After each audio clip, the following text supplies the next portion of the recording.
still wake up in cold sweats thinking about what happened in those woods. What we did out there changed everything, and I can't shake the feeling that we brought something down on ourselves that we never should have messed with. This happened 3 years ago, and I'm only telling this story now because the nightmares won't stop, and maybe getting it out will help me sleep again. I wasn't much of a hunter back then. I'd been on maybe 4 or 5 trips total, all of them pretty tame. Deer, ducks, the usual stuff during regular hunting season, nothing crazy. But I had these 3 buddies who were hardcore about it. They'd been hunting since they were kids, knew every trick in the book, and they were always pushing me to try bigger challenges. That October, they called me up with this plan. They said they wanted to teach me how to hunt the real stuff, and that it was time I learned what serious hunting was about. I figured they meant elk or maybe bear, something that would actually test my skills. I said yes because I wanted to spend time with them, and honestly, I was getting bored with the small game hunting. The drive started before dawn on a Thursday morning. We loaded up the truck with enough supplies for a week in the wilderness. Rifles, ammunition, camping gear, enough food to feed an army. The guys were acting weird from the start, making jokes I didn't understand and giving each other looks when they thought I wasn't paying attention. We drove north for 3 hours on regular highways, then turned off onto logging roads that got progressively worse. The pavement turned to gravel, then to dirt, then to barely maintained tracks that had more potholes than road. My buddy who was driving kept having to engage 4-wheel drive to get through sections where the rain had washed out half the roadway. After another 2 hours of bouncing around like ping pong balls, we reached a gate with a rusted sign that read, "Private Logging Company, No Trespassing." One of the guys hopped out with a key and unlocked it. When I asked how he had access, he just grinned and said his cousin worked for the company. We drove through and he locked it behind us. The road beyond the gate was even worse. Deep ruts from heavy logging equipment, fallen branches scattered everywhere, sections where we had to drive through creek beds because bridges had washed out years ago. We passed abandoned logging camps, rusted machinery left to rot in small clearings, and mile after mile of forest that looked like it hadn't seen human activity in decades. Finally, after what felt like forever, the road just ended. There was a small turnaround area next to a creek, and beyond that, nothing but wilderness. We'd been driving for 6 hours total, and we still had hiking ahead of us. We shouldered our packs and started walking. The trail was barely visible, more of a game path than anything humans had made. It wound uphill through old-growth forest, trees so massive you couldn't wrap your arms around them even if 3 people tried together. The canopy was so thick overhead that even in the middle of the day, it felt like twilight down where we were walking. The guys kept checking their GPS and consulting a hand-drawn map one of them had brought. They'd clearly been here before, or at least studied the area extensively. Every so often, one of them would point to a landmark and nod like they recognized it. A distinctive rock formation, a dead tree with an unusual shape, a small meadow where deer had obviously been grazing recently.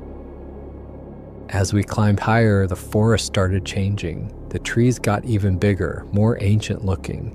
Some of them had to be hundreds of years old, maybe older. The underbrush got thicker too, with ferns that came up to my waist and berry bushes so dense you couldn't see more than a few feet in any direction. We crossed 3 different streams on fallen logs, climbed over rock slides, and pushed through sections of forest so thick we had to go single file. My pack felt like it was getting heavier with every step, and I was starting to wonder if this was really worth it. The guys seemed to know exactly where they were going, never hesitating at trail junctions or stopping to get their bearings. After 3 hours of steady uphill hiking, we reached a small clearing surrounded by massive cedar trees. It was obviously a campsite that had been used before. There was a fire ring made from river stones, a few logs arranged as benches, and an area of flattened ground where tents had been set up previously. While we were setting up our own camp, one of the guys started talking about the area. He said we were in a section of forest that most people never saw, miles from any official trail or road. The logging company owned huge tracts of land out here, but hadn't actually cut trees in this particular area for over 20 years. It was too remote, too difficult to get equipment in and timber out. That's when they finally told me what we were really doing there. As we sat around the fire that first night, eating dinner out of cans and passing around a bottle of whiskey, the guy who'd organized the trip started telling stories. He said this area had a reputation among local hunters and loggers. Not the kind of reputation that gets talked about openly, but the kind that gets whispered about in bars after too many drinks. He'd been researching the location for months, reading old newspaper clippings and hunting forums, talking to retired loggers who'd worked these mountains decades ago. The stories all had common elements: a massive creature walking upright like a human, but bigger than any human had a right to be. Covered in dark fur, incredibly strong, and smart enough to stay hidden from casual observers. The first recorded sighting in this area went back to the 1940s, when a logging crew reported finding footprints the size of dinner plates pressed deep into the mud near their camp. Over the years, there had been dozens more encounters, hunters who'd had their camps destroyed overnight by something with immense strength, loggers who'd heard calls in the forest that didn't match any known animal, hikers who'd caught glimpses of something watching them from deep in the trees. But the stories that really got his attention came from the locals who lived at the edge of the forest, in tiny communities most people didn't even know existed. These weren't tourists or weekend warriors looking for excitement. These were families who'd been living off the land for generations, people who knew the difference between a bear and something else entirely. They talked about a creature that would sometimes be seen at the edge of their properties, standing motionless between the trees and watching their houses. Children were forbidden from playing outside after dark. Pets that wandered too far from home sometimes never came back. And every few years, hunters would go into the deep forest and simply disappear, leaving behind campsites that looked like they'd been hit by a tornado.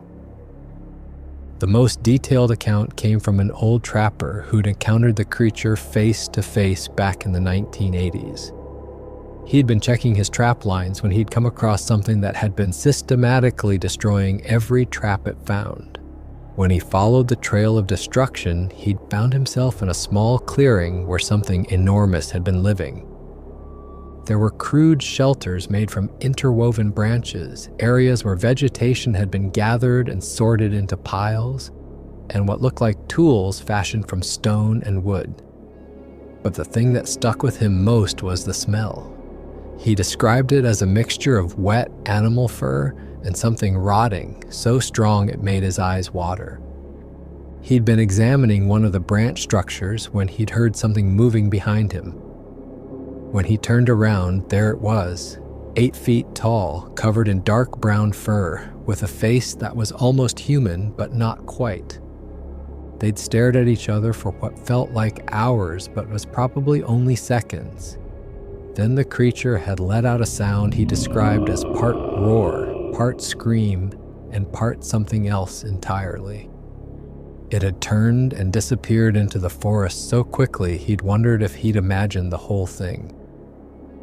But he hadn't imagined the footprints it left behind, 18 inches long with clear toe marks and a depth that suggested something weighing well over 400 pounds. As my buddy told these stories, I could see the excitement building in his eyes. He'd brought photographs of footprint casts, copies of old newspaper articles, even a recording someone had made of the strange calls they'd heard in the forest.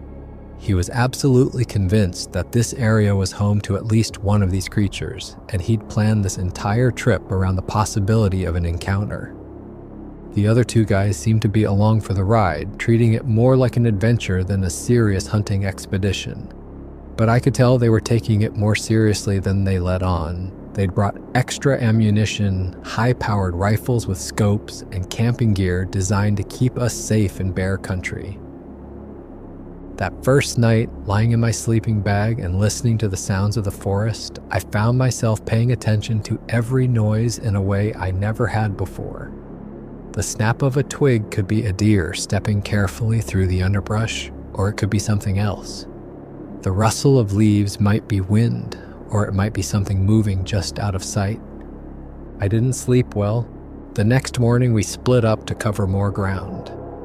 The plan was to look for signs of deer activity while also keeping an eye out for anything unusual.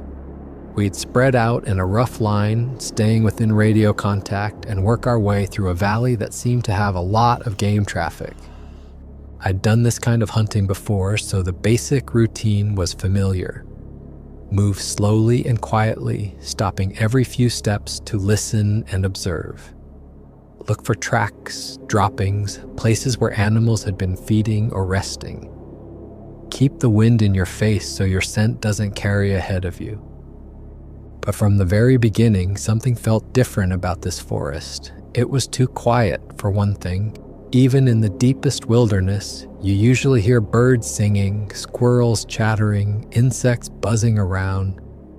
Here, there were long stretches where the only sound was our own footsteps crunching through the dead leaves. The few sounds we did hear seemed wrong somehow. Bird calls that stopped abruptly in the middle, as if something had startled them into silence. The crash of something large moving through the underbrush, but when we investigated, we'd find nothing there. And underneath it all, a constant feeling that we were being watched. I was following what looked like a deer trail along the bottom of a ravine when I found the first unusual tracks. They were pressed deep into the soft earth near a small stream, and they definitely weren't from any animal I recognized. Too big to be human, wrong shape to be bear. 5 distinct toe marks and what looked like a heel print, but size for something much larger than should exist. I called the others over on the radio, and we spent 20 minutes examining the prints and taking photographs. They were fresh, probably made within the last day or two. The depth suggested something incredibly heavy, and the stride length indicated something with legs much longer than a human's.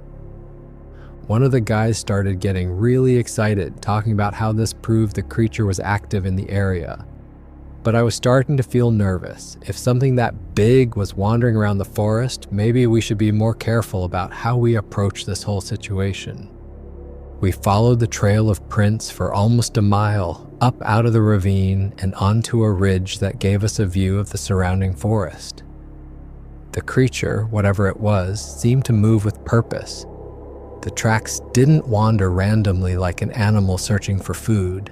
They followed efficient routes, took advantage of natural pathways, and avoided areas where it would leave obvious signs of its passage.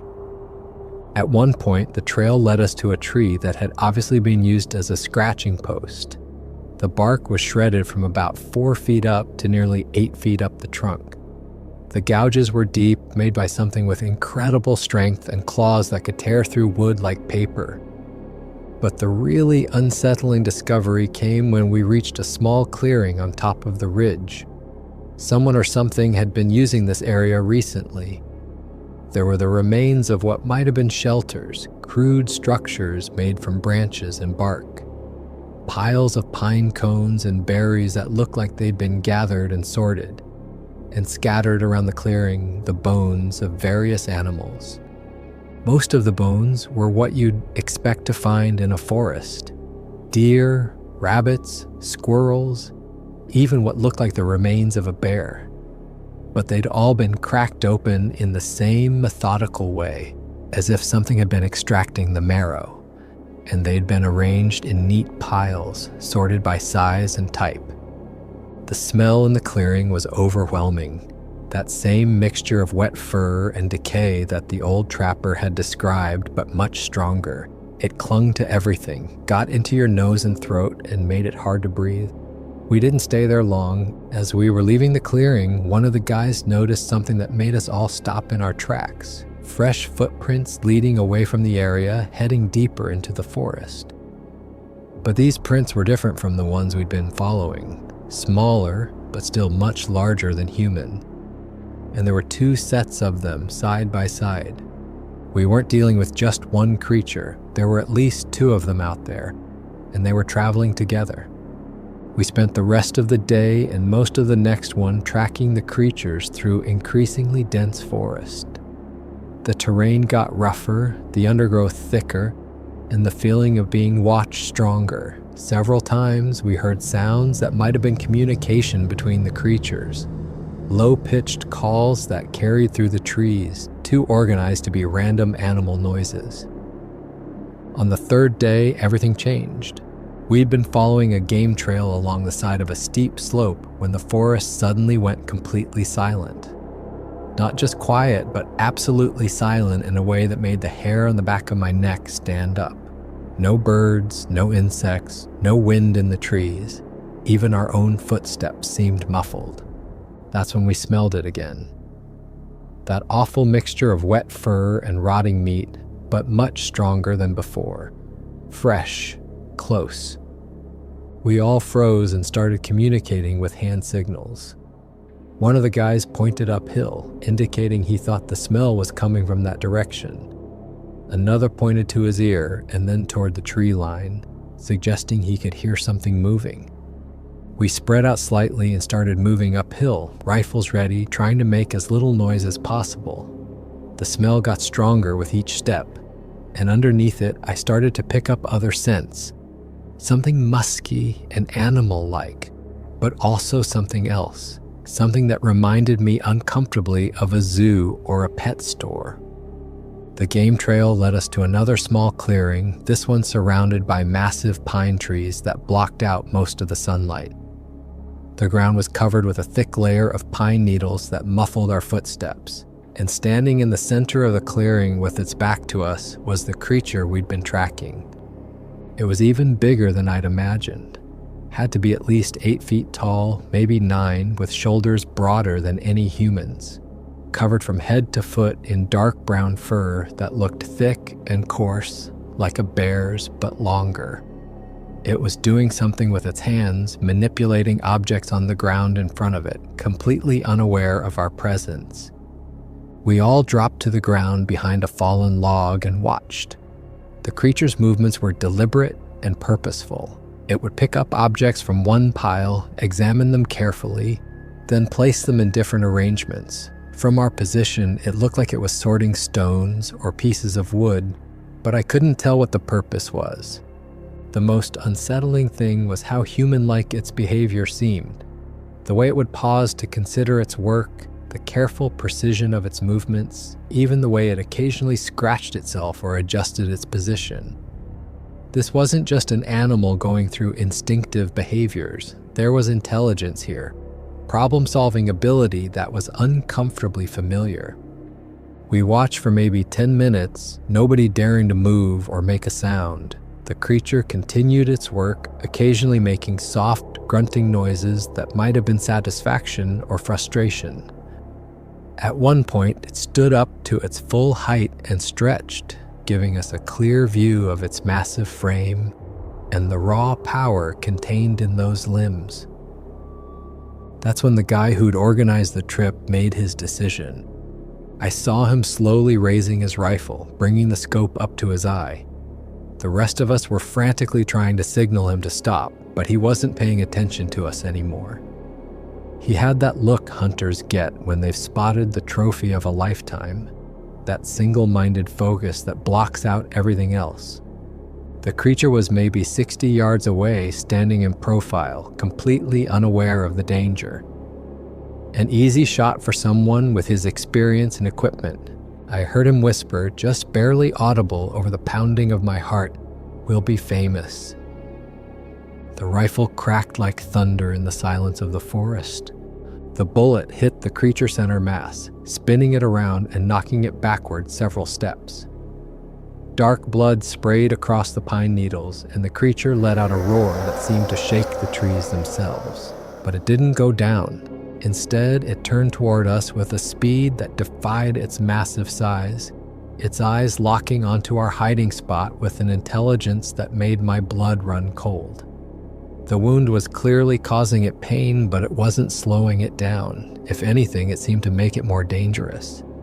The creature charged. I've seen bears charge before, and this was nothing like that. Bears are fast, but they lumber, their bulk working against their speed. This thing moved like a predator that had been designed for exactly this kind of situation. It covered the 60 yards between us faster than should have been possible for something that size, crashing through the undergrowth like it wasn't even there. All of us were shooting now, survival instinct overriding everything else. The sound of rifle fire echoed through the forest, and the air filled with the smell of gunpowder and blood. I could see our bullets hitting the creature, dark patches spreading across its fur, but it kept coming. We had to keep moving backward as we shot, trying to maintain some distance, but the creature was gaining ground with every step, its massive strides covering more ground than our panicked retreat. I could see the rage in its eyes, the pain and fury of something that had been living peacefully until we'd invaded its territory and tried to kill it.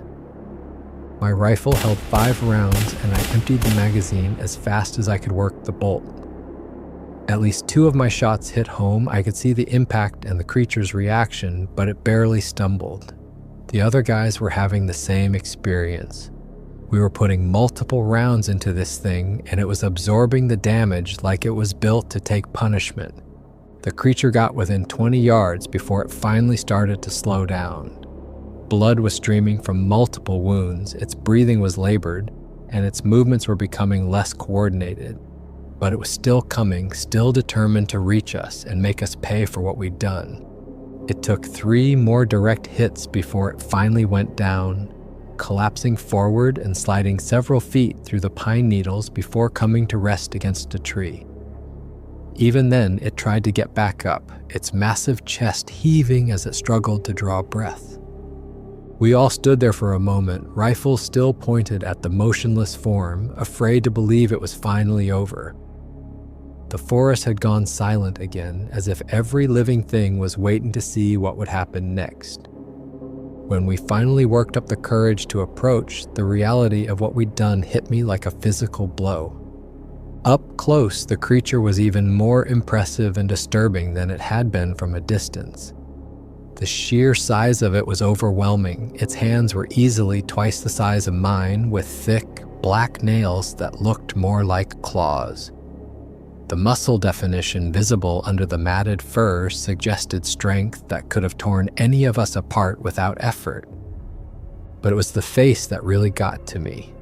It wasn't quite human, but it wasn't animal either. The features were heavy and primitive, with a prominent brow ridge and a jaw that could obviously deliver crushing force. But there was something in the bone structure, something about the way the features were arranged that reminded me uncomfortably of looking at myself in a mirror. The eyes were the worst part. Even in death, there was an intelligence there that was deeply unsettling. This hadn't been just an animal acting on instinct. This had been a thinking, reasoning being that had been living its life peacefully until we'd shown up and murdered it.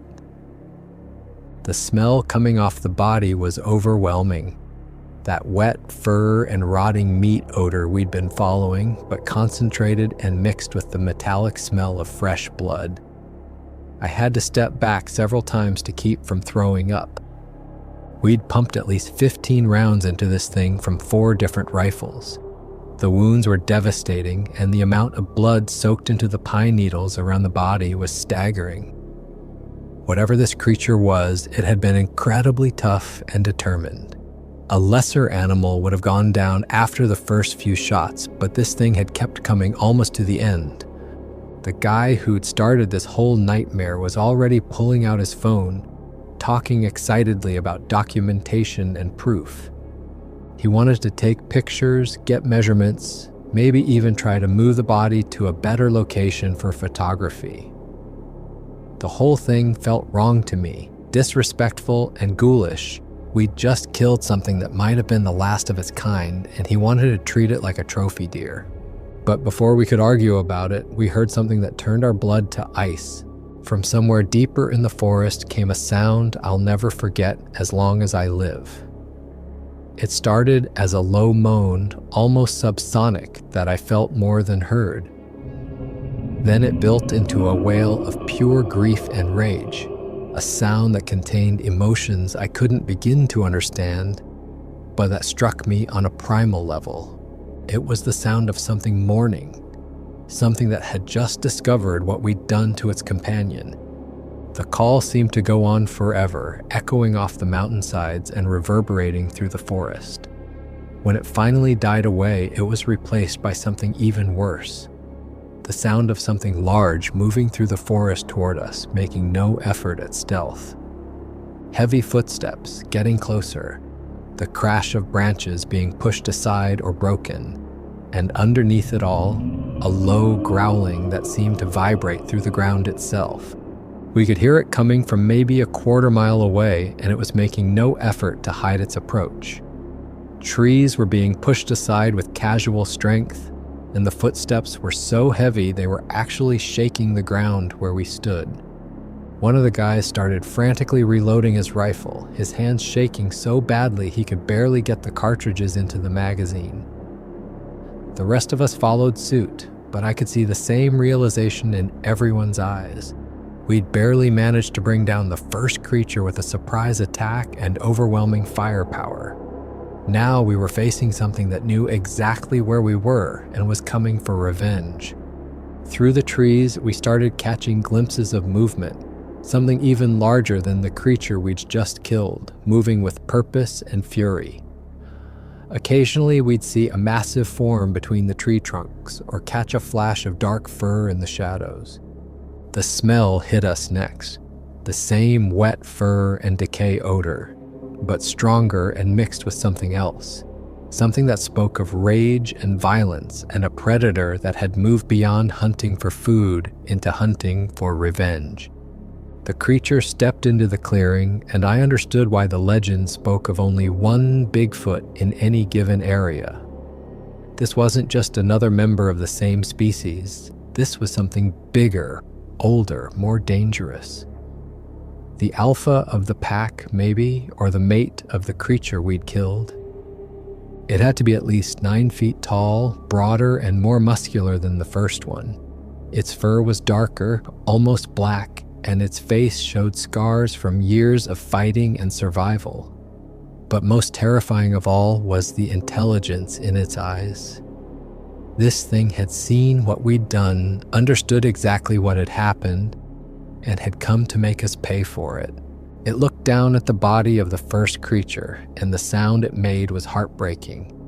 A low, keening wail that spoke of loss and grief, and a pain that went beyond the physical. Then it looked up at us, and I saw murder in those eyes. The creature charged, and this time there was no hesitation, no moment of surprise. It came at us with the focused rage of something that had nothing left to lose. We opened fire immediately, all 4 rifles speaking at once. But this creature was ready for us. It zigzagged as it ran, using the trees for cover, making itself a difficult target. Our shots were hitting, I could see the impacts and the spray of blood, but they weren't slowing it down. This thing was bigger, stronger, and smarter than the first one. It had learned from what had happened to its companion, and it wasn't going to make the same mistakes. It covered the distance between us in what felt like seconds, and suddenly we were fighting for our lives at close quarters. The creature hit us like a natural disaster. It grabbed the closest guy, the one who'd fired the first shot, and lifted him off his feet like he weighed nothing. The sound of bones breaking was audible even over our shouting and the creature's roars. The rest of us were still shooting, trying to get clear shots that wouldn't hit our friend, but the creature was using him as a shield while it systematically dismantled him. When it was done, it threw the body aside like a rag doll and turned its attention to the rest of us. I've never been so terrified in my life. This wasn't hunting anymore, wasn't even fighting. This was pure survival, and I knew we were outmatched. The creature moved with a speed and agility that defied its massive size, and every blow it landed had the force of a sledgehammer behind it. One of the other guys tried to run and got maybe 10 steps before the creature caught him. I heard the scream cut off abruptly, and when I looked back, there was just a spreading pool of blood in the pine needles. That left 2 of us, and I could see the same panic in my remaining friend's eyes that I felt in my own chest. We were going to die here, torn apart by something that had every right to hate us for what we'd done. The creature seemed to understand that we were beaten. It stopped rushing and started stalking us instead, herding us away from our rifles and into a position where we couldn't escape. It was playing with us now, drawing out the revenge for what we'd done to its mate. When it finally came for us, my friend tried to make a stand. He'd found a heavy branch and was swinging it like a club, trying to buy us time or space or something. The creature caught the branch in one massive hand, snapped it like a toothpick, and then did to him what it had done to the others. I was alone now, facing something out of a nightmare, and I knew I had only seconds before it finished me too. That's when something inside me snapped. Not courage, not heroism, just pure animal panic. Every rational thought disappeared, and I was operating on pure instinct. I threw my rifle down and ran. I crashed through the forest like a man possessed, branches tearing at my clothes and skin, roots trying to trip me with every step. Behind me, I could hear the creature following, but it seemed to be taking its time. Maybe it knew I couldn't escape, or maybe it wanted to savor the hunt. I ran uphill, downhill, through streams, over fallen logs, through thickets so dense I had to force my way through by sheer determination. My lungs were burning, my legs were cramping, but I couldn't stop. Every time I slowed down, I could hear those massive footsteps getting closer. At some point during the chase, I realized I wasn't hearing the footsteps anymore. I stopped and listened, gasping for breath, but the forest had gone silent again. Either the creature had given up, or it was stalking me quietly now. I kept moving, but more carefully, trying to put as much distance as possible between myself and the clearing where my friends had died. I had no idea which direction I was going, no landmarks to guide me, just the desperate need to get away from that place and that thing. Hours passed. The sun moved across the sky, and I began to realize just how lost I was. I'd been running in a blind panic, not paying attention to direction or terrain. I could be miles from our original campsite, or I could be going in circles. In country this wild and rough, it was impossible to tell. As darkness started to fall, I finally collapsed next to a small creek. My legs simply wouldn't carry me any further, and I was so dehydrated I could barely think straight. I drank from the creek and tried to get my bearings, but everything looked the same in the fading light. That's when the reality of my situation hit me. My friends were dead, torn apart by something that shouldn't exist. I was alone in the wilderness with no supplies, no map, no way to call for help. And somewhere out there, that creature might still be looking for me. I spent the night huddled against a tree, jumping at every sound, expecting at any moment to see those glowing eyes appear in the darkness. But nothing came. Either the creature had decided I wasn't worth pursuing, or it was content to let the wilderness finish me off. I spent 3 days wandering through the forest before I found anything that looked like human civilization. 3 days of drinking from streams, eating berries that might or might not be poisonous, and sleeping fitfully in whatever shelter I could find. The first day was the worst. I kept expecting to hear those footsteps behind me, kept catching glimpses of movement in the trees that turned out to be shadows or deer. The fear was so constant and intense that I could barely function, could barely think about anything except getting away. By the second day, the immediate terror had faded into a constant state of hypervigilance. I was still scared, but now I was also dealing with hunger, thirst, and the growing realization that I might die out here even if the creature never found me. The forest seemed endless, mile after mile of trees and streams and ridges that all looked exactly the same. I tried to follow watercourses, figuring they had to lead somewhere eventually, but they just wound deeper into the wilderness. On the third day, I stumbled onto what looked like an old logging road. It was overgrown and hadn't been used in years, but it was definitely man-made. I followed it for hours, and just when I was beginning to think it was another dead end, I saw something that made me cry with relief. A ranger station, small and weathered, but obviously still in use. There was a truck parked outside and smoke coming from the chimney. The ranger who answered my knock took one look at me and immediately started asking questions. I was covered in scratches and bruises, my clothes were torn, and I probably looked like I'd been through hell, which I had. I told him about the hunting trip, about getting lost, about my friends disappearing. I didn't mention the creatures. I wasn't ready to deal with that conversation yet, and I knew how crazy it would sound. The ranger called for a search and rescue team and gave me food and water while we waited for them to arrive. The search for my friends lasted 2 weeks. Helicopters, search dogs, volunteers from local hiking clubs, even some National Guard units. They combed every square mile of forest in the area where I thought we'd been hunting. They found our original campsite with our tents still set up and most of our supplies untouched. They found traces of the trails we'd followed, including some of the footprint casts we'd made. They even found the clearing where everything had happened. There was blood there, a lot of it. Bullet casings scattered around the area. Trees with bullet holes and deep gouges in the bark. Clear signs that something violent had occurred, but they didn't find bodies, human or otherwise. The official report blamed a bear attack. The reasoning was that we'd encountered a grizzly, panicked, and started shooting. In the confusion and terror, my friends had been killed and either carried off by the bear or had wandered away wounded and died somewhere the searchers couldn't find them. It was a neat, rational explanation that tied up all the loose ends, except for one thing. There haven't been grizzly bears in that part of the country for over 50 years.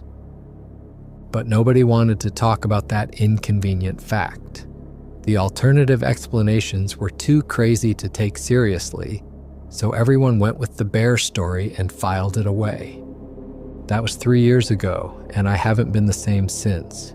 I can't go into the woods anymore, can't even stand to be around trees for very long. The smell of pine needles or the sound of branches creaking in the wind brings it all back. That wet fur smell, the intelligence in those eyes, the sound of my friends screaming. I've tried therapy, tried medication, tried everything I can think of to deal with the memories.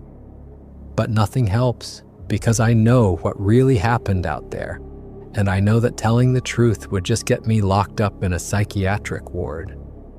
Sometimes I wonder what would have happened if we'd left that first creature alone, if we just observed it from a distance and then gone home with our amazing secret.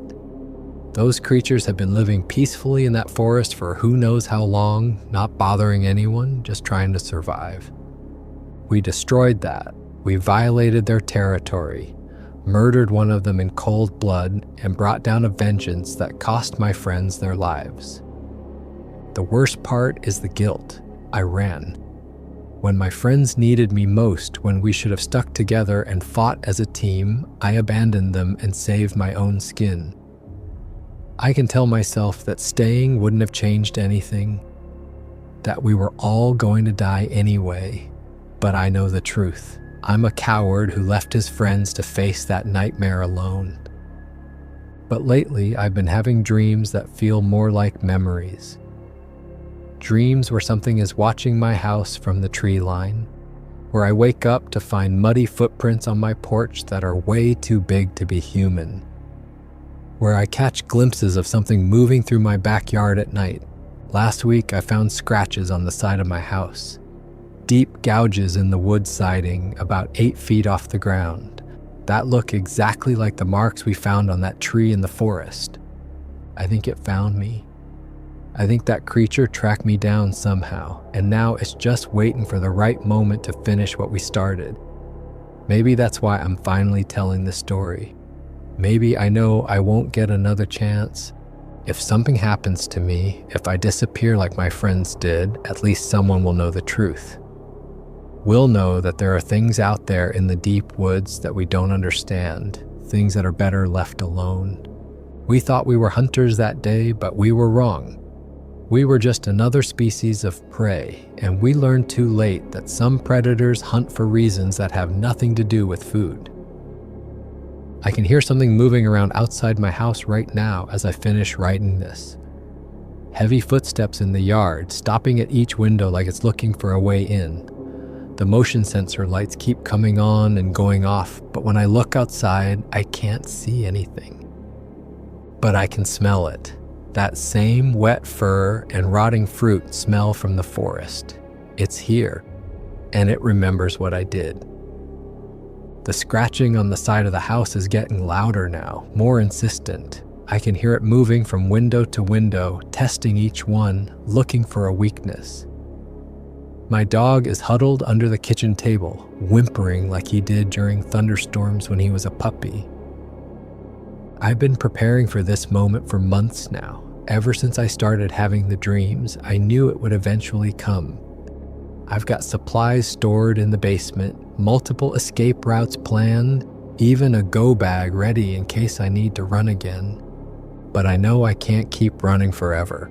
That creature tracked me across hundreds of miles of wilderness to find me here. It's not going to give up just because I change addresses again. This has to end one way or another. Maybe that's what I deserve. Maybe this is justice for what we did out there. We killed something that was just trying to live peacefully in its own territory, and now the consequences have finally caught up with me. I keep thinking about that moment in the clearing when we first saw the creature, how peaceful it looked, going about its business, arranging those stones or pieces of wood in whatever pattern made sense to its alien intelligence. It wasn't hurting anyone, wasn't threatening anyone. It was just living its life in the deep forest where humans weren't supposed to go. And we destroyed that. We brought violence and death into a place that had probably known peace for centuries. All because one of us wanted to be famous, wanted to prove that legends were real.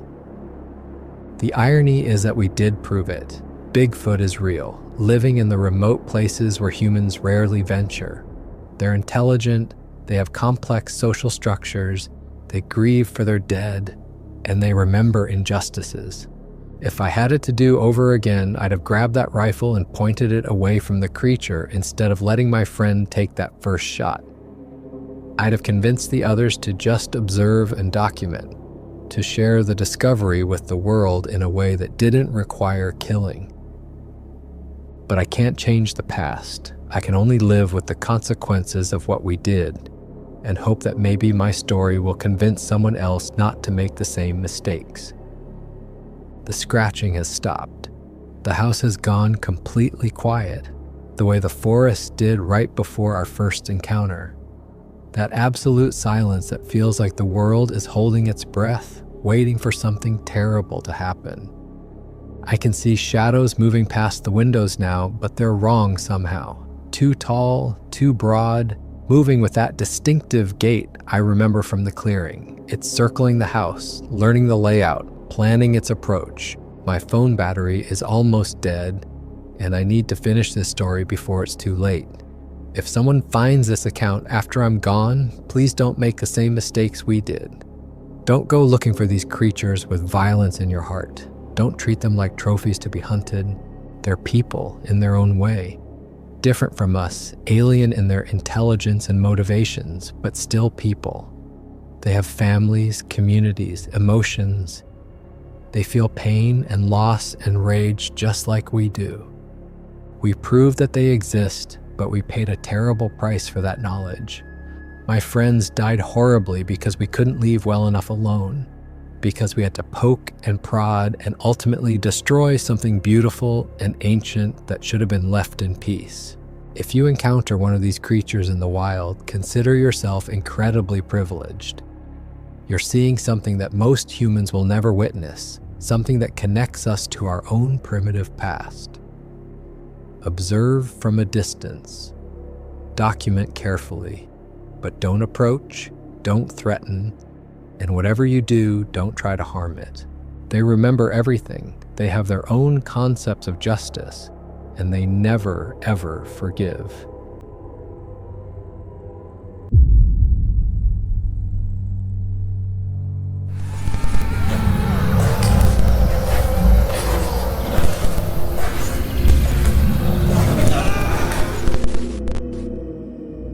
The smartphone was found face down in 6 inches of mud, its cracked screen reflecting the pale morning light, filtering through the Olympic Peninsula's ancient canopy.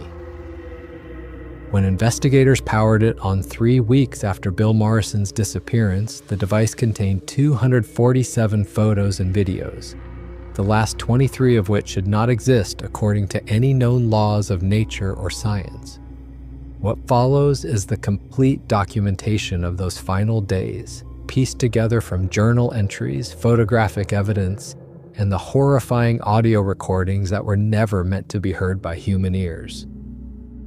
On March 12, 2017, 28-year-old wilderness photographer Bill Morrison entered the remote forests of Washington State's Olympic Peninsula for what should have been a routine 5-day photography expedition. He never returned. 3 weeks later, searchers discovered his abandoned campsite deep within the forest, a scene of destruction that defied explanation.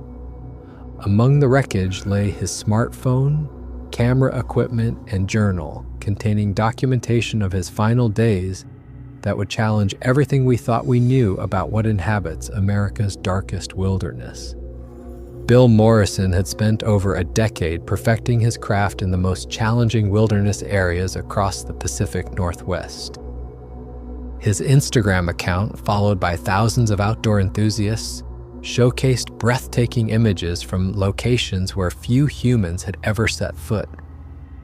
He wasn't just another weekend hiker with a camera. He was a meticulous professional who understood both the technical demands of wilderness photography and the survival skills necessary to work alone in remote environments. His equipment spoke to his expertise: professional-grade cameras capable of functioning in extreme conditions, specialized lenses for low-light forest photography, and backup systems that had kept him safe through countless solo expeditions. Bill carried emergency beacons, water purification systems, and enough survival gear to sustain himself for weeks if necessary. Those who knew his work understood that if anyone could handle whatever the mountains threw at him, it was Bill Morrison. But his final expedition would prove that even the most prepared individuals could encounter something beyond their comprehension or control. His photography portfolio revealed a man drawn to the liminal spaces of the natural world, the boundaries between known and unknown, the edges where civilization faded into primordial wilderness.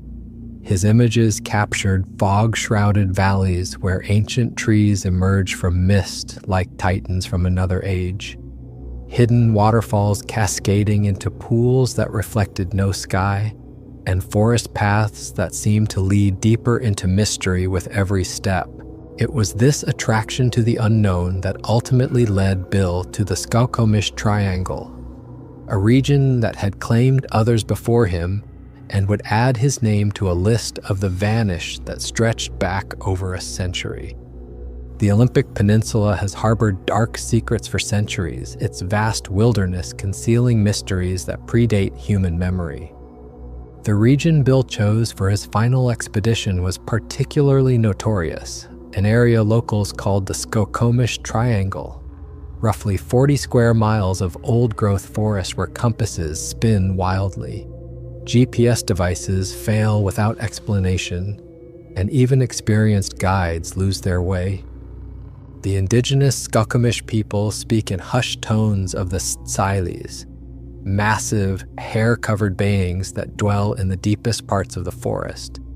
These aren't the friendly giants of modern cryptozoology, but something far more complex and potentially dangerous.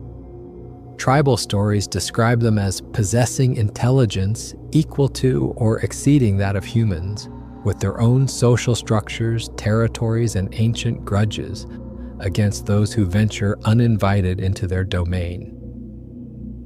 The written record of strange encounters in this region stretches back to the 1890s, when early logging crews reported tools vanishing overnight, enormous footprints circling their camps, and bone-chilling howls that seemed to come from every direction at once. Loggers would arrive at work sites to find massive trees felled overnight with no tool marks, as if something with tremendous strength had simply twisted them from the ground. More recently, the region has seen an unusual number of missing persons cases that share disturbing similarities. Experienced hikers enter the forest following well-marked trails only to vanish without leaving so much as a broken branch behind. Search teams find abandoned campsites showing signs of systematic destruction, personal items arranged in unnatural patterns, and massive footprints that lead deeper into the wilderness before simply ending, as if their makers had taken to the trees or dissolved into the forest itself. The terrain itself seems designed to swallow secrets whole. Dense canopy blocks out most sunlight, creating a perpetual twilight world where shadows move independently of their sources, and the normal rules of forest ecology seem suspended. Ancient lava tubes honeycomb the landscape, creating a vast underground network that has never been fully mapped. Some passages are large enough to drive trucks through, while others wind for miles through absolute darkness before emerging in hidden valleys that appear on no official maps. In some areas, the forest is so thick that rescue helicopters cannot penetrate the canopy, their rotors catching on branches that seem to reach out deliberately to entangle anything attempting to enter from above. Ground-based search teams report that radio communication fails within certain boundaries, as if the forest itself generates some form of interference that isolates anyone who ventures too deep. It was into this primordial darkness that Bill Morrison disappeared, carrying with him the cameras that would document his final days and the forces that claimed him. Bill's handwritten journal, found wrapped in plastic near his destroyed campsite, documented his expedition with characteristic professional detail until something in the forest began documenting him in return. The entries reveal a gradual shift from scientific observation to growing unease, and finally to barely controlled terror as he realized he was no longer the hunter but the hunted. March 12th, Day 1, perfect conditions for the start of the expedition. Entered the forest at dawn, following the old-growth trail system deeper than I've ever gone before. The trees here are ancient. Some of these giants have been standing since before European contact with the Pacific Northwest. Photographed several rare lichen species and what might be evidence of Roosevelt elk activity, though the tracks are unusually large and spaced far apart. The forest has an almost cathedral-like quality, silent and reverent. Light filters down through the canopy in distinct shafts, creating natural spotlights that move across the forest floor as the day progresses. The air itself feels different here, heavier, more oxygen-rich, as if I'm breathing the exhalations of trees that have been photosynthesizing for centuries. Set up camp near a small creek that runs clear and cold from some underground source. The sound of running water is the only noise that penetrates the forest silence. Everything proceeding as planned, though I'm already feeling the peculiar isolation that comes with being this far from any human presence. The nearest road is over 15 miles away, and the trail I followed to get here is barely visible. More of a deer path than anything maintained by the Forest Service. March 13th, Day 2. pushed further into uncharted territory today, following game trails that seem to lead toward the heart of the forest. GPS signal is sporadic under this canopy, feels like being cut off from the modern world entirely. The satellite photos I studied before this trip don't do justice to how dense this forest actually is. From above, it must look like a solid green carpet, but from inside, it's a complex three-dimensional maze of trunks, branches, and undergrowth. Found some fascinating geological formations that look like they might be cave entrances carved into limestone outcroppings. The stone is weathered in unusual patterns, almost like it's been worked by intelligent hands rather than natural erosion. Made note of several locations to investigate further if time permits. The forest is unusually quiet, more so than any wilderness area I've worked in before. In all my years of wilderness photography, I've never experienced such complete silence. No bird calls, no insect noise. Even the wind seems muted by the dense canopy above. It's beautiful, but deeply unsettling, like nature itself is holding its breath and waiting for something to happen. Made camp in a clearing surrounded by massive Douglas firs, some of which must be over 400 years old. The silence here is so complete, I can hear my own heartbeat, the sound of blood moving through my ears.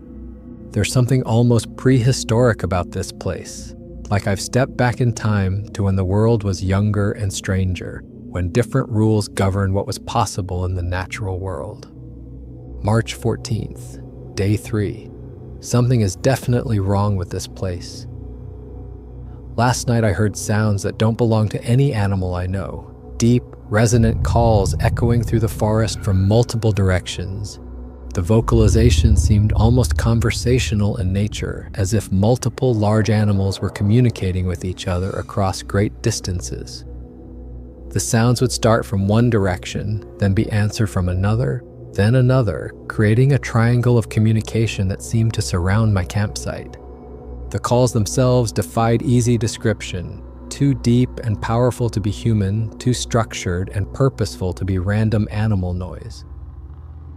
There was something almost linguistic about the patterns, rising and falling tones that suggested meaning, emphasis, even what might have been emotional content. Whatever was making those sounds possessed intelligence, and they were definitely aware of my presence. This morning I found tracks near the creek that have shaken me more than I care to admit. Massive prints, clearly bipedal, but impossibly large and deep.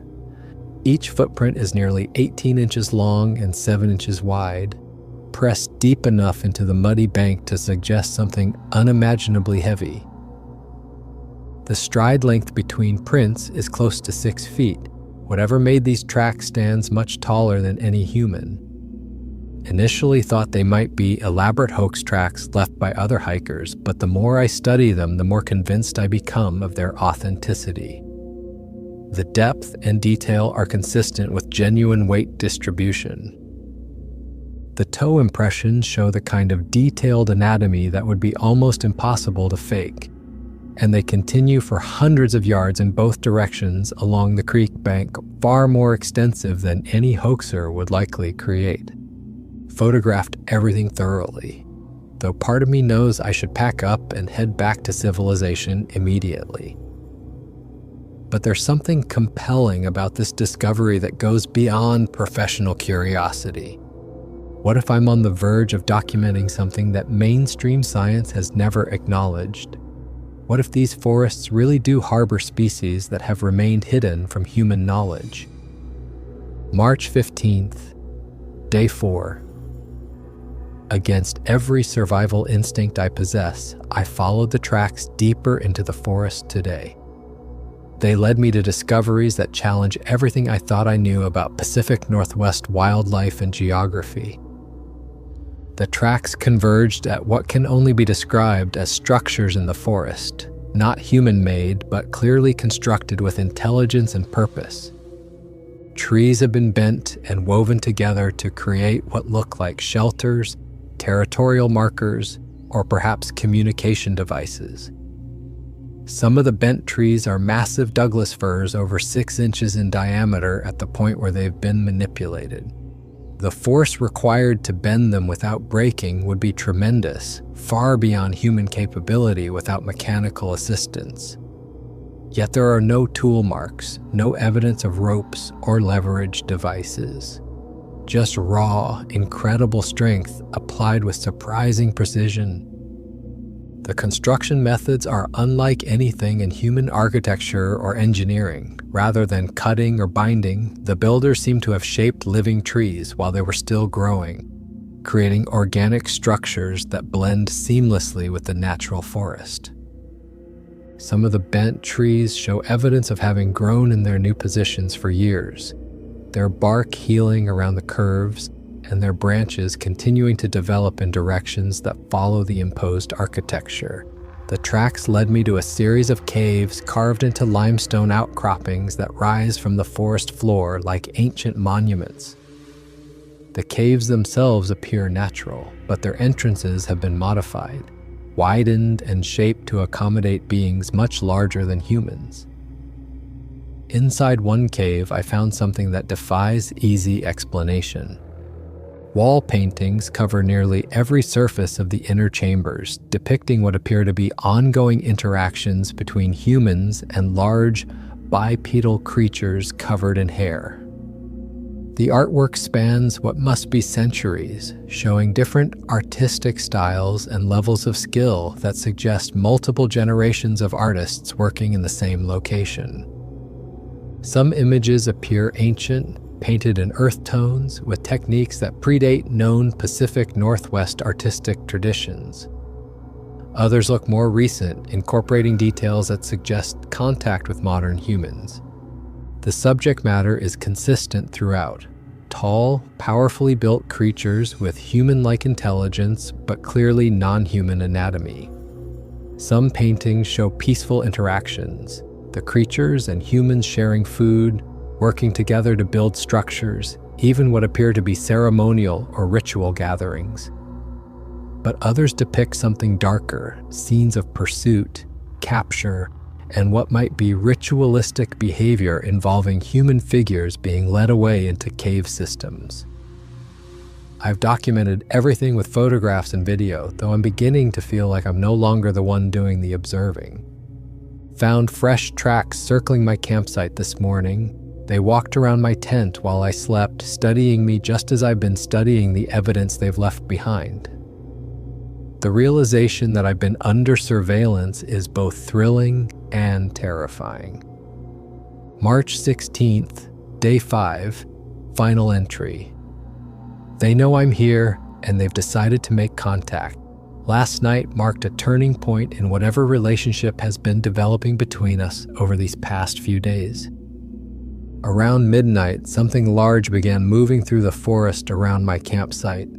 I could hear branches snapping under enormous weight, heavy footsteps that seemed to shake the very ground beneath my tent. The sounds weren't random or panicked like a frightened animal would make. These movements were deliberate, purposeful, calculated. Whatever was out there was taking its time, circling my camp in a pattern that suggested reconnaissance or evaluation. For over 3 hours, heavy footsteps moved around my perimeter, always staying just beyond the reach of my flashlight beam. The vocalization started around 2 a.m., those same deep, resonant calls I'd heard before, but much closer now and clearly directed at me. The sound seemed to come from multiple directions simultaneously, suggesting several large creatures coordinating their movements. There was something distinctly conversational about the exchanges, as if they were discussing me, debating what to do about the intruder in their territory. Around 4 a.m., the sound stopped completely. The silence that followed was more unnerving than the noise had been. I lay in my tent, hardly daring to breathe, aware that something massive was standing just outside my shelter. I could hear breathing, deep, powerful respirations that seemed to come from directly above my tent, as if something tall enough was leaning over my entire campsite. when dawn finally came, I discovered that my gear had been disturbed during the night. Nothing was taken or damaged, but everything had been examined with what could only be described as scientific curiosity. My backpack had been moved and carefully opened. Food containers were removed, inspected with what seemed like delicate precision, then replaced exactly where they had been. Camera equipment was repositioned but not damaged. Even my journal had been moved open to the current page, then carefully closed and returned to its original position. This wasn't random animal behavior driven by hunger or territorial aggression. There was intelligence behind every action, curiosity, and purpose that suggested these creatures possess cognitive abilities that might rival or exceed human intelligence. They were studying me just as I had been studying them, but with advantages I couldn't hope to match. I should pack up and leave immediately. Every rational part of my mind is screaming at me to get out of this forest as quickly as possible.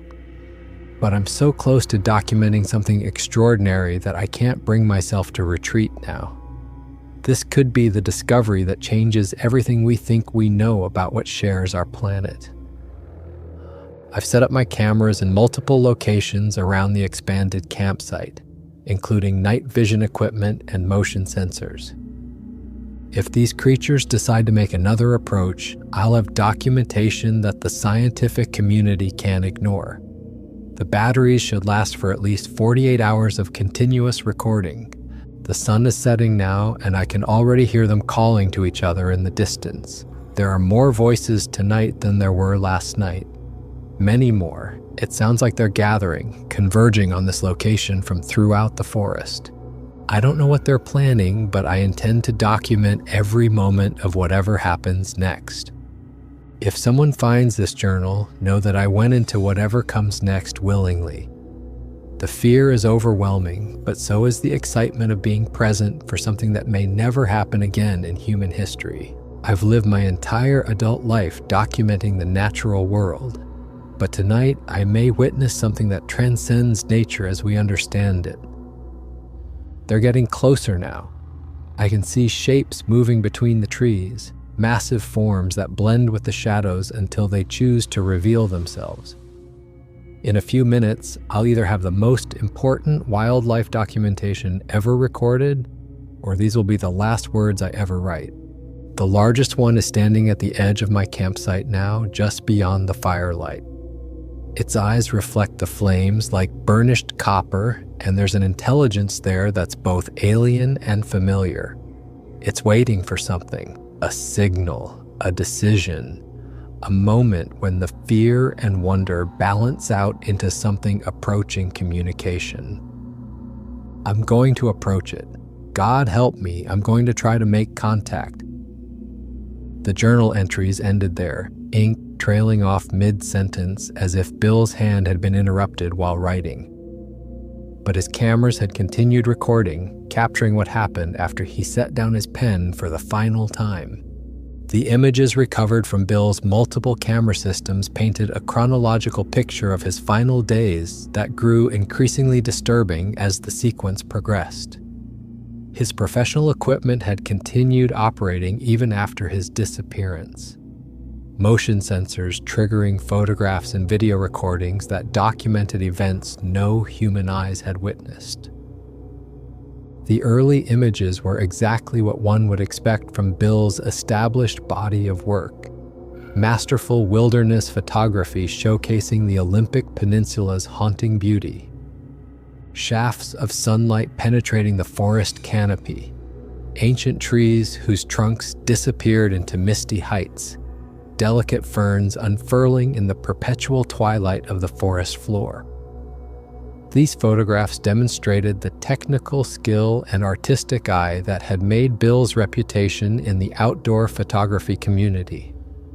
But careful examination of even these innocent early images revealed subtle anomalies that became more pronounced as the timeline progressed. In several landscape shots, dark shapes lurked at the very edges of the frame, forms that could have been shadows or tree trunks, but which displayed a vertical symmetry and proportional consistency that suggested something else entirely. The first clearly anomalous image appeared to be a standard forest scene. Towering Douglas firs, filtered sunlight, a carpet of ancient ferns extending into the misty distance. But detailed examination revealed a dark, bipedal silhouette, partially obscured by vegetation in the middle distance. The figure stood motionless among the trees, its posture suggesting it had been observing Bill for some time before he noticed its presence and raised his camera. The creature's positioning was deliberate, close enough to be photographed, but far enough away that details remained frustratingly unclear. It stood upright with perfect balance on what appeared to be a steep slope that would challenge most humans, suggesting both exceptional strength and intimate familiarity with the challenging forest terrain.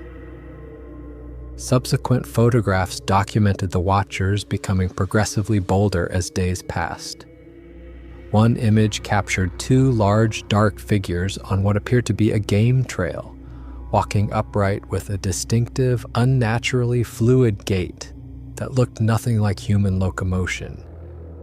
Their proportions were disturbing, too tall, too broad through the shoulders and chest, with arms that seemed to hang almost to their knees. They moved through the dense understory with an ease that suggested these creatures had traveled these paths for generations. The image quality was remarkable despite the challenging lighting conditions, Bill's professional equipment capturing details that revealed just how non-human these beings truly were.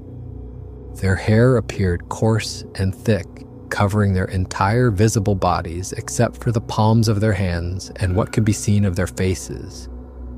Their posture, while upright, retained something primitive, a forward lean that suggested tremendous power in the shoulders and arms, combined with a grace of movement that spoke to perfect adaptation to their forest environment. As the photographic sequence continued, the creatures appeared less concerned with concealment and more focused on active observation of their human visitor. One photograph showed a massive form standing at the very edge of Bill's campsite, its bulk dwarfing the surrounding vegetation. The creature's face was partially visible in profile, revealing features that combined human and primitive characteristics in deeply unsettling ways. The skull showed the heavy brow ridge and pronounced jaw structure associated with great physical power, but the eye placement and what could be seen of the cranial development suggested intelligence that was unmistakably aware and calculating. The creature wasn't simply looking at Bill's camp, it was studying it, evaluating the equipment, the layout, the potential threats and opportunities presented by this human intrusion into its territory. But it was the final series of images that provided the most complete and disturbing documentation of Bill's encounter with whatever inhabited the deepest parts of the Olympic Peninsula's wilderness. These photographs revealed what appeared to be a complex social group, multiple creatures of varying sizes and apparent ages gathering at the perimeter of Bill's expanded campsite. The largest figure stood nearly 10 feet tall, its massive frame covered in dark, coarse hair that seemed to absorb rather than reflect the available light. The creature's proportions suggested incredible physical power, shoulders that would dwarf the strongest human athletes, arms with reach that could span distances no human could manage, and a barrel chest that spoke to respiratory capacity adapted for activities requiring tremendous exertion. Smaller figures clustered nearby, displaying similar anatomical features, but with proportions that suggested either juveniles or sexual dimorphism within the species. Some stood nearly as tall as the largest figure, but with more graceful builds. Others were clearly much younger, showing the same basic body plan but at perhaps 2/3 the size of the adults. Most remarkable was the evidence of social structure and communication visible in the photographs. The creatures weren't simply gathering randomly, they maintained specific spatial relationships that suggested hierarchy, deference, and coordinated behavior. The largest figure consistently positioned itself between the smaller ones and Bill's campsite, clearly serving as both leader and protector. Several images captured moments of apparent communication between the creatures. Their postures, gestures, and positioning relative to each other displayed the kind of complex social signaling associated with high intelligence. These weren't simple animals operating on instinct. They were thinking beings capable of planning, discussion, and coordinated action. Most unsettling was their apparent familiarity with human technology and behavior. Rather than showing fear or confusion when confronted with Bill's cameras and equipment, they displayed curiosity and what appeared to be understanding. One image showed the largest creature reaching toward one of Bill's motion-activated cameras, its massive hand clearly visible as it approached the device with obvious intelligence about its function and purpose. The hand itself was a study in evolutionary impossibility, clearly derived from the same basic structure as human hands, but scaled up and modified for tremendous gripping power. The fingers were proportionally longer than human digits, with what appeared to be much more robust musculature and joint structure. The palm showed the kind of callousing and development that came from a lifetime of gripping tree branches and rocky surfaces with forces that would shatter human bones. Several photographs captured the creature's remarkable adaptation to their forest environment. Images showed them moving through dense vegetation with perfect silence, their bodies flowing around obstacles like water around stones. They demonstrated the ability to climb with stunning agility, ascending massive tree trunks with no visible effort, and moving through the canopy in ways that suggested they were as comfortable dozens of feet above the ground as they were on the forest floor. One particularly clear image showed a medium-sized creature, possibly a female or subadult male, suspended horizontally from a thick branch perhaps 30 feet above Bill's campsite. The creature was observing the human activity below with obvious intelligence, its position chosen to provide optimal viewing while remaining concealed from ground-based observation. The strength required to maintain such a position for extended periods would be phenomenal, yet the creature appeared completely relaxed and comfortable. The final photographs in the sequence were taken from Bill's handheld camera and showed a dramatically different perspective. Low-angle shots suggesting Bill was no longer standing when the images were captured. These pictures documented the creature's final approach, showing massive forms looming directly overhead, backlit by dawn light filtering through the forest canopy. The last clear image in the sequence showed the largest creature's face in remarkable detail, captured from perhaps 6 feet away. The features were undeniably intelligent. Deep-set eyes that held awareness and what might even have been compassion. A broad nose adapted for processing the complex scent information of the deep forest, and a mouth that suggested both tremendous bite force and the capability for complex vocalizations. But it was the expression in those eyes that proved most haunting, an intelligence that seemed both alien and familiar, ancient and immediate. There was no malice in that gaze, but also no doubt about the outcome of this encounter. The creature was looking at Bill with something that might have been regret, as if it understood the human's fear, but knew that events had progressed beyond the point where retreat was possible. The final image in the camera's memory was motion blurred and overexposed, but clearly showed massive hands reaching toward the lens. Then the camera's memory card ran out of space, ending the photographic record of Bill Morrison's encounter with the unknown inhabitants of the Olympic Peninsula's deepest wilderness. Following the GPS waypoints embedded in Bill's photographs, investigators located the limestone caves he had documented in his journal entries. What they found inside was a gallery of impossible art that seemed to chronicle centuries of interaction between human and non-human intelligences in the Pacific Northwest wilderness. The cave system extended much further than Bill's initial exploration had revealed. multiple chambers connected by passages that required crawling in some places and opened into cathedral-like spaces in others.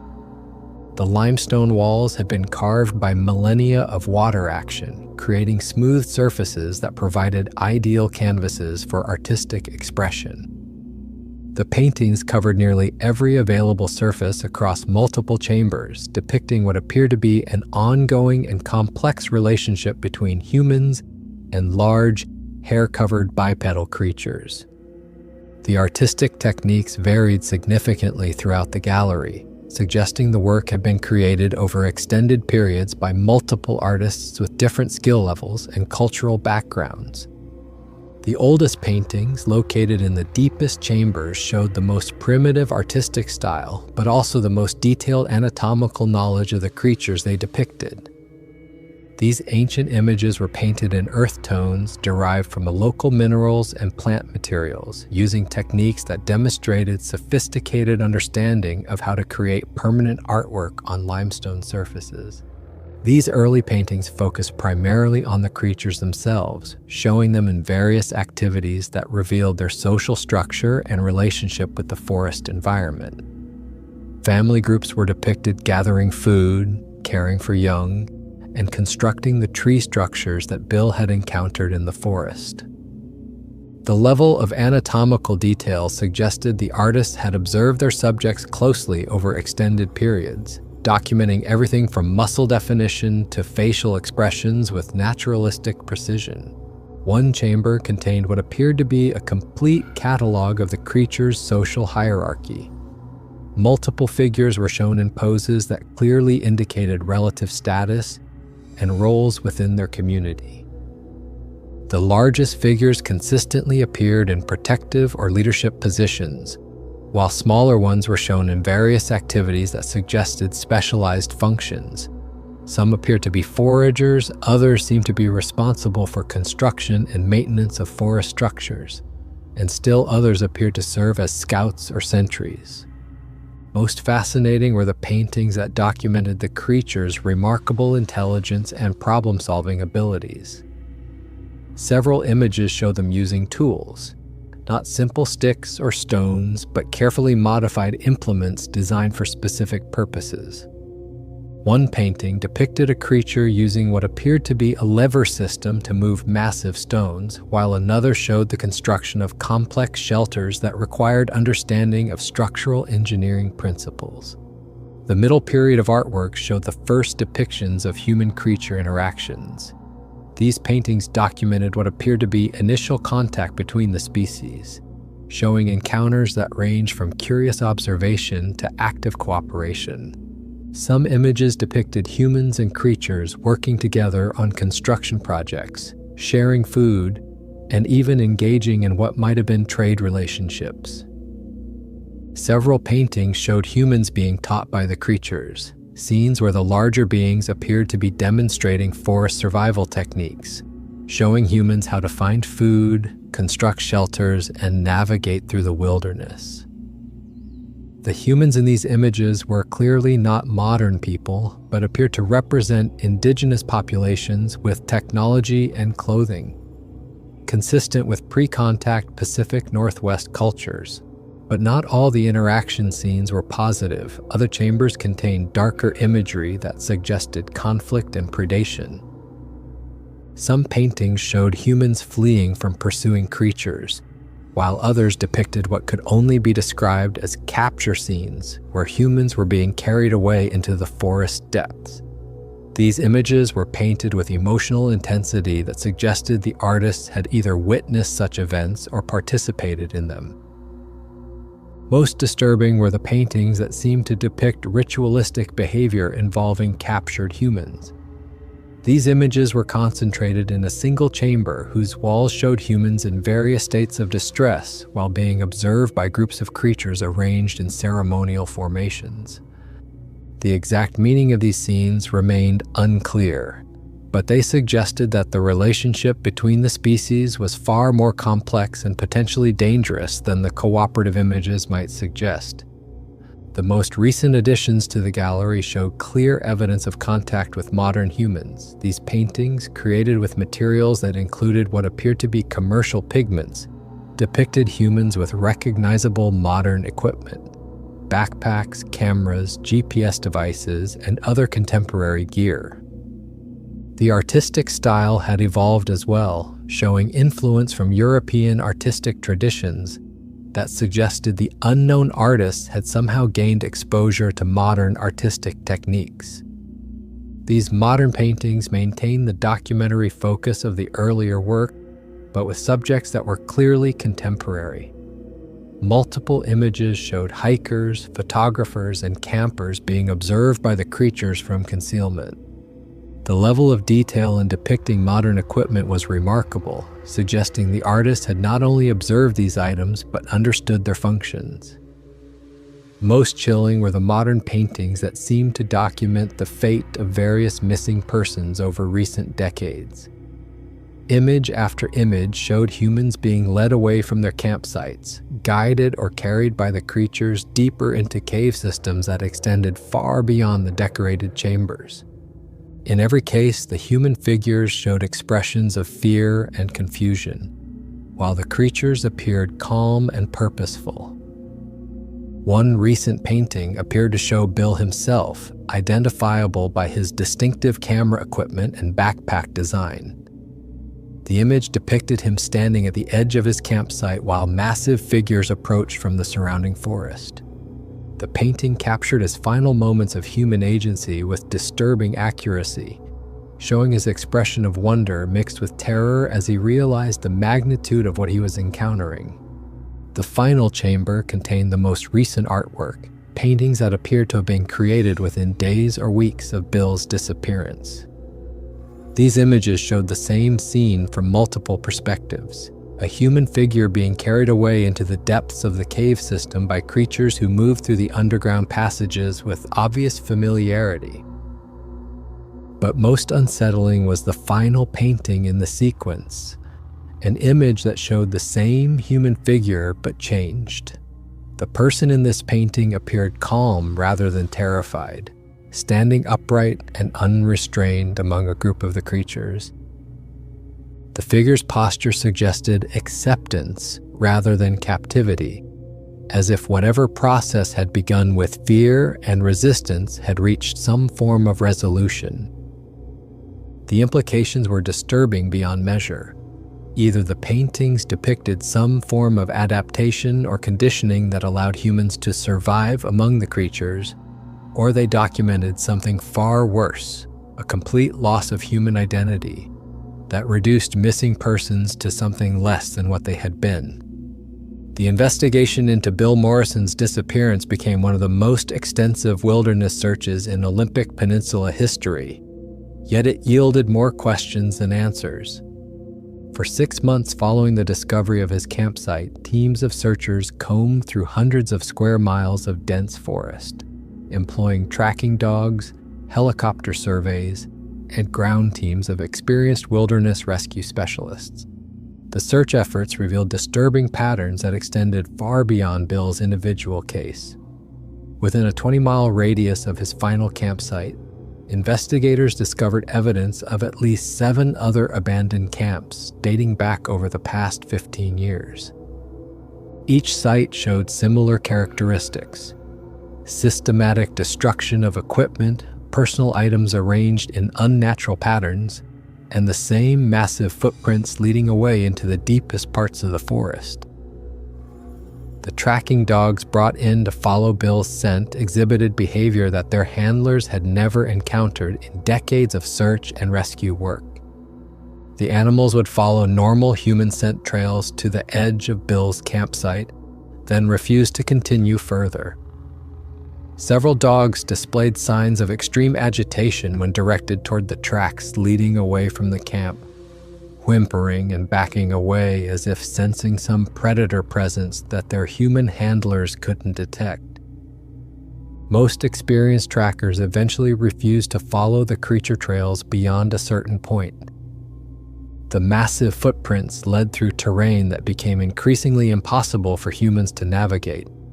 up sheer rock faces that would require climbing equipment, through thorny undergrowth so dense that passage would shred clothing and skin, and into cave systems that extended deep underground with no obvious exits. Search teams equipped with rappelling gear attempted to follow some of the underground passages, but found that the cave systems extended much further than their equipment could safely reach. Emergency radios failed to maintain contact once teams moved more than a few hundred feet into the tunnels, and several searchers reported an overwhelming sense of being watched by unseen observers in the darkness.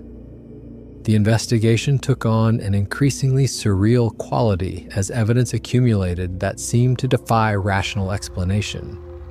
Trail cameras placed throughout the search area captured images of the creatures on dozens of occasions, but the beings seemed aware of the camera placements and would often approach to examine the devices before continuing on their way. In several instances, cameras were found repositioned to face different directions, as if the creatures were deliberately redirecting the surveillance equipment. Ground teams reported finding tree structures identical to those Bill had documented, but discovered that these constructions appeared and disappeared with disturbing frequency. Shelters that had been photographed and GPS marked would be gone when teams returned the next day, while new constructions would appear in different locations overnight. The implications were deeply unsettling.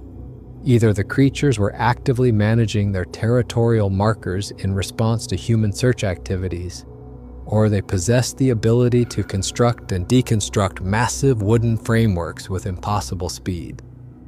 Evidence of the creature's intelligence became increasingly apparent as the search progressed. Search teams began finding their own equipment moved or examined during overnight camps. Nothing was ever taken or damaged, but personal items would be found carefully arranged in patterns that suggested they had been studied by entities trying to understand human technology and behavior.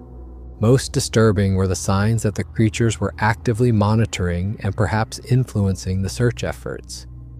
Teams would arrive at predetermined search coordinates to find that obvious clues had been removed or obscured, while new evidence would appear in areas that had been thoroughly searched the previous day.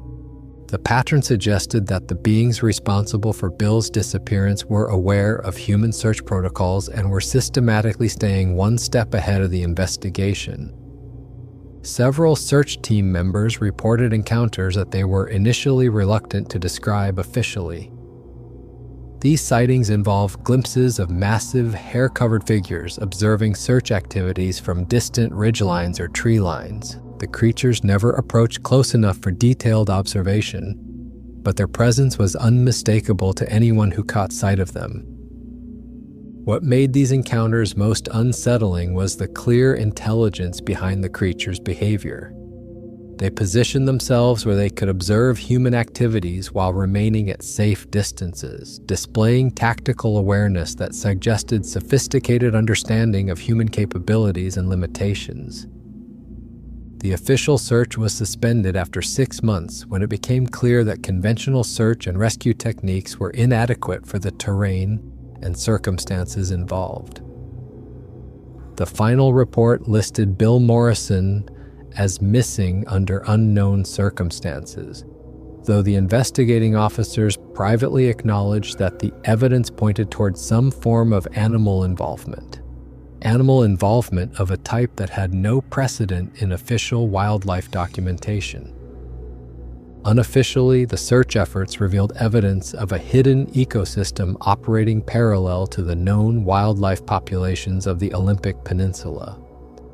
The massive footprints found throughout the search area suggested a breeding population of unknown primates that had somehow remained undetected by mainstream biology. The sophistication of their tool use and construction techniques indicated intelligence levels that challenged assumptions about human uniqueness in the natural world. Most troubling was the accumulating evidence that these creatures had been interacting with humans for far longer than anyone had realized. Investigation into historical missing persons cases in the region revealed patterns stretching back over a century. experienced woodsmen, hunters, and hikers who had vanished without trace in areas where the creature sign was most concentrated. Local indigenous communities, when approached carefully and respectfully, acknowledged awareness of the forest beings but were reluctant to discuss details with outside investigators. Their oral tradition spoke of protocols for safe interaction with the forest people, but these protocols were considered sacred knowledge not to be shared with those who lacked proper cultural context and preparation. The investigation also revealed evidence of possible government awareness of the creatures dating back several decades. Heavily redacted documents obtained through persistent research showed that various federal agencies had investigated unusual wildlife reports in the Olympic Peninsula, but the details of their findings remained classified. The pattern of official silence suggested that knowledge of the creatures existed at higher levels of government, but was being actively suppressed to prevent public panic or ecological disruption. Private investigators hired by Bill's family continued searching long after the official efforts ended, but found themselves dealing with the same impossible circumstances that had stymied the initial search teams. The creatures seemed capable of existing within the forest ecosystem without leaving the kind of consistent sign that would allow systematic tracking. They appeared to possess not only physical capabilities far exceeding human norms, but also intelligence sufficient to understand and counter human search methodologies. The investigation ultimately raised more questions than it answered about what inhabited the deepest parts of the Olympic Peninsula's wilderness.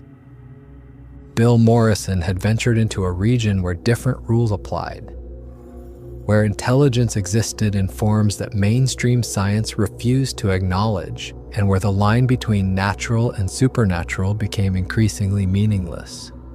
His disappearance served as a reminder that vast areas of North American wilderness remained essentially unexplored, not because of geographical inaccessibility, but because they were actively defended by intelligences that predated human presence on the continent.